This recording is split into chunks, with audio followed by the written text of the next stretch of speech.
Đêm hôm nay sao quá trời vời, đang lòng đau bước chân xa rời. Yêu đơn phương đau lắm ai ơi, hạnh phúc đã xa một khơi. Khi xưa mình bên nhau em sống không nói xa, nên em đâu biết yêu thương trong em là bao nhiêu là mong, nhiêu là mơ, nhiêu là yêu. Suốt cuộc đời này chắc không bao giờ anh hiểu. Tôi ơi buồn làm gì, tôi ơi bước đi đi, đừng hoài mong nữa, anh ấy không yêu mình đâu mà. Đã có phải rằng lòng quên anh chắc an tâm, vì em cảm thấy ai kia không yêu anh thật lòng. Em vẫn sẽ chờ hoài, em không bỏ anh đi, dù cuộc đời sóng gió có muốn mệt vì em cứ quay về đây.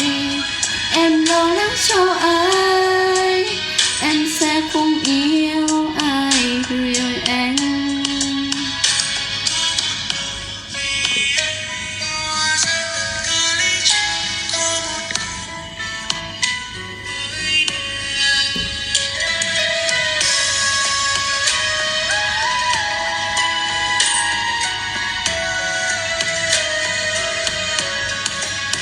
Xa nhau mình em đau, em dấu anh có hay, chia tay nước mắt buông tay anh đau cần.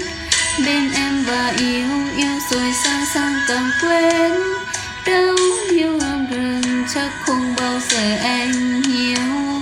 Tôi ơi buồn làm gì, tôi ơi bước đi đi, đừng hoài mong nữa, anh ấy không yêu mình đâu mà.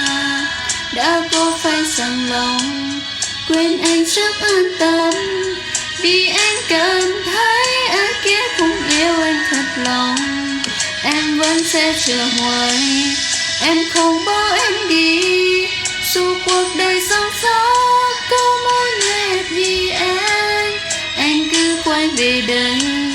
Em lo lắng cho ai, em sẽ không yêu ai ngoài anh. Tôi ơi buồn làm gì, tôi ơi bước đi đi, đừng hồi mong nữa, anh ấy không yêu mình đâu mà. Đã có phải rằng lòng quên anh chẳng an tâm, vì em cảm thấy ai kia không yêu anh thật lòng.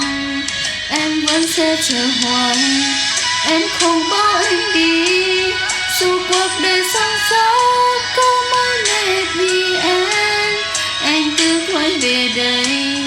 Em lo lắng cho ai, em sẽ không yêu ai.